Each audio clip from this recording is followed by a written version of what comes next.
तो आज हर time frame पर हमारी एनालिसिस को पिन पॉइंट एक्यूरेसी के साथ फॉलो करने के बाद वेडनेसडे 3 सितंबर को किधर जाएगी निफ्टी, फटाफट पता करते हैं इस वीडियो में।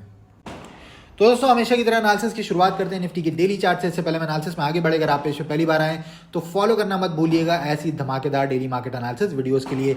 अब डेली चार्ट पर नजर मारेंगे तो भाई साहब जो कल हमने एनालिसिस आपको बताई थी कि भाई इस जोन में आने के बाद मैं दोबारा निफ्टी को शॉर्ट करूंगा और यहीं से निफ्टी गिरी है, एक शूटिंग स्टार मोल्ड की कैंडल बनाई है। अब कल ये बहुत इंपॉर्टेंट हो जाता है कि इस कैंडल का लो ब्रेक होना चाहिए और इसके नीचे मार्केट थोड़ी देर सस्टेन होनी चाहिए, फिर हमें ये जो हमारे नीचे के टारगेट हैं 24,333 और 24,077 यहाँ तक की निफ्टी ट्रैवल करती हुई दिख सकती है। अब इंट्राडे में मूव्स को कैसे पकड़ेंगे ये देखते हैं निफ्टी के 5 मिनट के चार्ट पे।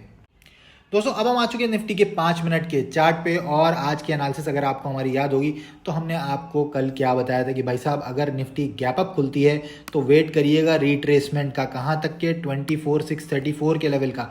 और आप देखोगे डॉट यहीं से निफ्टी उठी है, ऊपर गई है और 24,754 का जो हमारा टारगेट था डॉट इसको टच करा, 24,756 का हाई लगाया और भाई साहब वहीं से ये ट्रिपल टॉप बनाती हुई धड़ाधड़ गिरी है, जैसा कि कल हमने आपको अपनी एनालिसिस में बताया था। वंस अगेन दोस्तों इन सब चीज़ों को आप डिटेल में सीखना चाहते हैं तो नेक्स्ट बैच 8 सितंबर से स्टार्ट हो रहा है।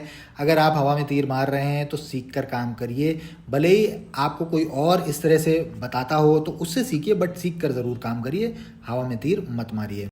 अब दोस्तों कल क्या हो सकता है, सबसे पहले हम फ्लैट ओपनिंग की बात करते हैं। अगर बिल्कुल फ्लैट ओपनिंग हो जाती है तो वंस अगेन ये जो हमारा 634 वाला लेवल है ये की लेवल की तरह काम करेगा। अगर मार्केट आपको चलती हुई यहाँ पर मिल जाती है और यहाँ पर दोबारा से कोई रिजेक्शन दिखाती है, कोई शूटिंग स्टार या कोई डबल टॉप बनाती है और इस पैटर्न का या इस कैंडल का लो टूटता है तो मैं इसको शॉर्ट करूंगा और मेरे टारगेट हो जाएंगे 24,591, 24,555, 24,511 तक के। 24,511 नीचे के लिए की लेवल रहेगा। अगर मार्केट इसको भी ब्रीच कर देती है, इसके नीचे भी क्लोजिंग देने लग जाती है और इस कैंडल का भी लो टूटता है तो फिर हम 24,450, 401, 24,377 और 24,333 के टारगेट्स के लिए जाएंगे।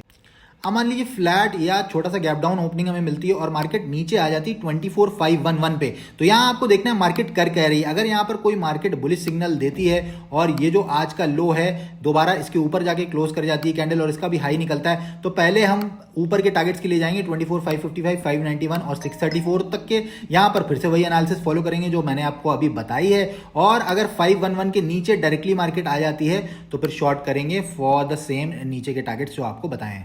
पोजिशनल बाइंग के लिए अब मैं कंफर्टेबल 24,679 के ऊपर ही रहूंगा जब मार्केट इसके ऊपर क्लोजिंग देके सस्टेन करे। तो यदि कल के लिए हमारी एनालिसिस लाइक करना मत